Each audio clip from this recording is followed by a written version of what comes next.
What is your name and where do you currently live? Matthew Weatherley-White, and I live in the totally rockin' surf town of Sayulita, Mexico. How did you end up in Sayulita, Mexico? 30 years ago, went to a town just north of that, San Pancho, to surf the big rip and left there, and went back episodically over the next 15 years, and then landed there 2 years ago, accidentally bought a small hotel, and decided to move. That's amazing. When you think about the three things that you're most proud of in your life, what comes to mind? First, as an entrepreneur, launched to venture funding and private equity exits 4 different companies.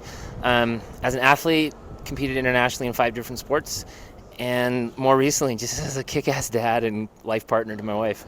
Congrats on that all. I know you've done a lot of things. So we're gathered here in Golden, Colorado for a very important cause. You and I both share a love for the country of Nepal and the Z Foundation, which is doing incredible work in the country. How did you come to become so involved with Z, and what does it mean to you?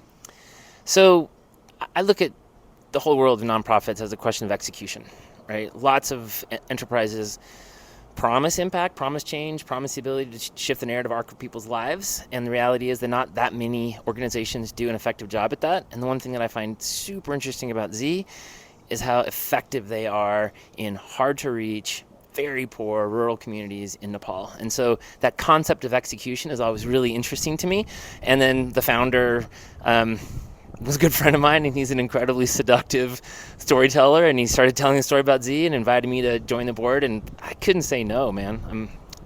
I've been to Nepal several times to climb, fell in love with the country, fell in love with the people, fell in love with the culture, but didn't really have any instinct towards help. I was a classic extractive tourist mountaineer guy, and so to be able to pivot my relationship with Nepal through Z has been like really transformative. And the last piece is that my wife volunteered as a teacher for almost a year in the foothills of the Himalaya and absolutely fell in love with the country. And so I see it now often through her eyes, more so than through my mountaineering eyes.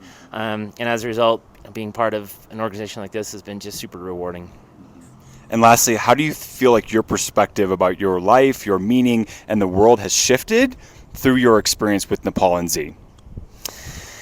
Man, this is going to be a weird reply, but in this culture, there's this assumptive relationship between wealth, prosperity, and sort of happiness and life satisfaction. And one of the things I saw on my first trip to Nepal was that fundamental assumption is flawed, and that some of the happiest people I've ever known were some of the poorest people I've ever known, despite their struggles. And I see that again in Mexico. I see that again in the not-for-profit work that I do. I see that in the professional work that I did in finance around impact investing.